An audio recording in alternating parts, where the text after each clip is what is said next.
So I'm going to talk a little bit about shifting some of the viewpoints, or shifting how you view certain situations.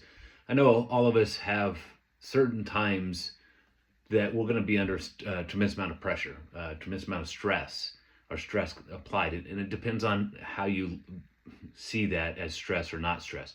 I'm going to talk about that a little bit because I think you guys need these tools to help navigate those situations, because they will come.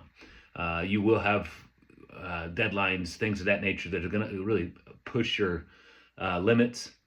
And I want to give you some tools to help you navigate those situations. Obviously, the workouts, doing those hard things, building resilience within your own life will allow you to take on those situations a little bit easier and more clarity, so that way you can perform when you're under a tremendous amount of stress. You try to manage what you can control and visualize the outcome you desire. I'm going to talk about 5 different strategies you can implement. A lot of these are framed around the NLP training that I've been exposed to, that I utilize not only in my coaching program, but on myself. And obviously, Aaron and I use it with our children as well. So, and with each other. So we're going to start with, when you're under pressure, reframing the thought process about pressure. Because a lot of times what we do is we think of it as a stressor. And when we think of a stressor, that's more of a fight or flight. So what you're going to do is you're going to stimulate your central nervous system to have, obviously, accelerated heart rate, release of adrenaline, things of that nature. That's not always a bad thing, because if you need to get stuff done and you tap into that, you can utilize some of those components if you can stay focused when you're stressed, or you cause your stress response to go way up. It's there to protect us, specifically if we're in true danger. But we can think we're under stress from a mental standpoint and cause those same responses, which, if you don't control those responses, can be detrimental long term. They can cause other problems. Start wiping out our adrenals, our sleep, testosterone, growth hormone, thyroid. That all gets impacted if we can't manage the central nervous system consistently. So when you think about that, number one, it's going to be reframe the thought of pressure or stress. So reframing is giving it a different perspective. So if you're, a lot of times what happens with guys is maybe they internalize pressure as a threat, or as or a stress that, oh shit, I'm going to die. And they go at that response that way. Well, that's not necessarily going to be beneficial, because you want to stay under control as much as possible.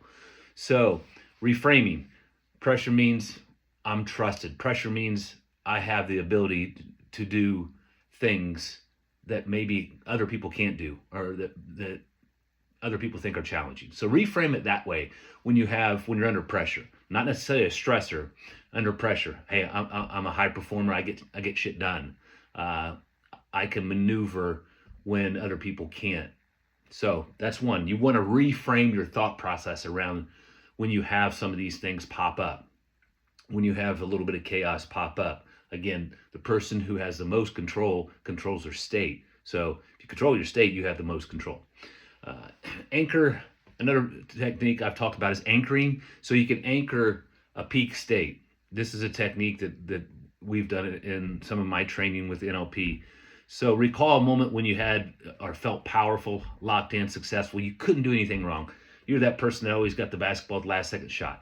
I gotta use some basketball references, because Pacers keep losing. But anyway, you felt good, and you knew you were always going to make that last second shot. Okay, so whatever that feeling was, that inner voice. Excuse me, not the inner voice, but the feeling that you felt powerful, you felt successful, you felt like you could do everything correct without even really thinking about it. So what you want to do is relive that moment. When was it? With full emotion. What it looked like, feel like, hear, what did you hear, what it smelled like, whatever frame you can take yourself back to in that moment. Maybe at some point in time when you were really successful and you were doing something and you were just, you were in that zone. So if you can take yourself back to that point, and what you can do is you can touch, like the middle finger and thumb, and just visualize and feel that feeling.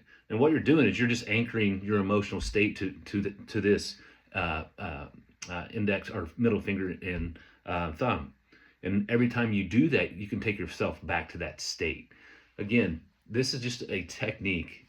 Use this, before any stress moments or things that you think are going to be stressful. Before you have to go present, put yourself in that state, man. I'm always winning. I hit that last second shot. My unconscious mind's going to take over and remember all the stuff that I'm supposed to, that I've already rehearsed. So again, this is an anchoring technique. You can use it in different formats as well.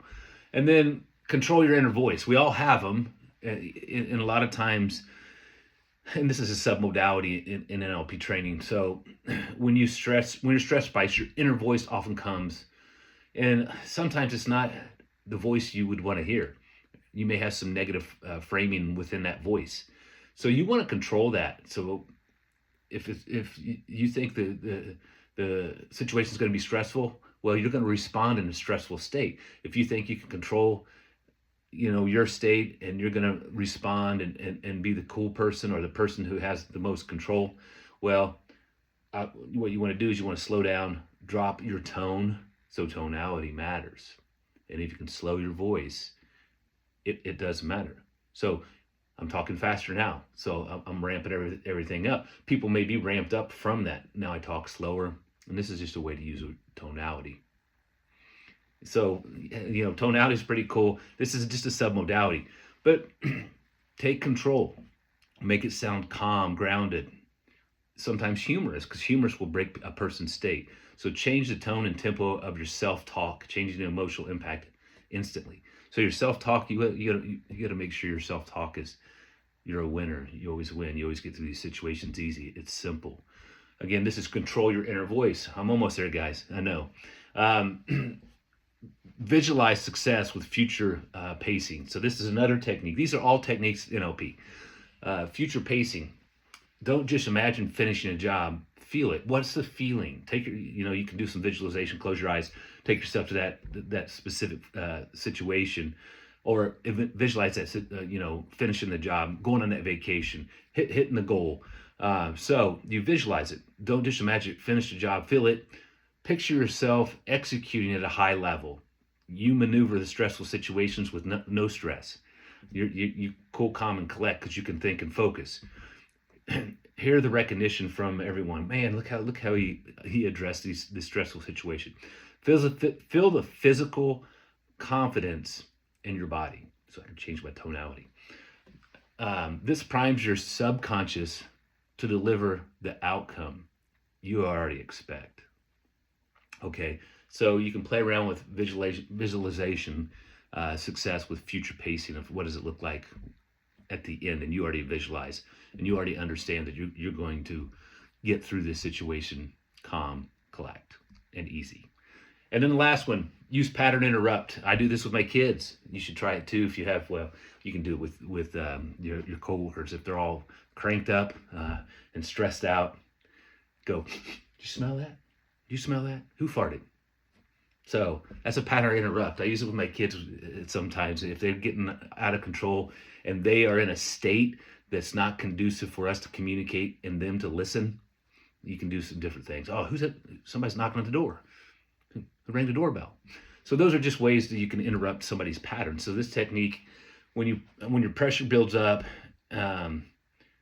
interpret this, and what you'll start doing is you'll go into the state that you think you should go into. What I'm saying there's, if it's stressful, you'll start being stressed, right?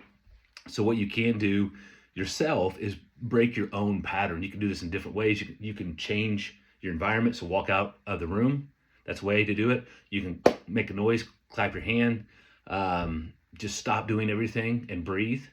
So you just need to figure out what your pattern interrupt is and what you can do. Again, I just gave you a couple things just by leaving the room or leaving the environment. That's one pattern interrupt.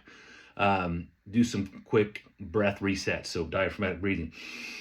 Use your diaphragm. That'll reset your central nervous system. So then ask, what would the strongest version of myself do, then I'm going to get through the situation. So that's if you're really in a stressful situation right there, and maybe you need to do a pattern interrupt so that way you can reset yourself and come back with clarity.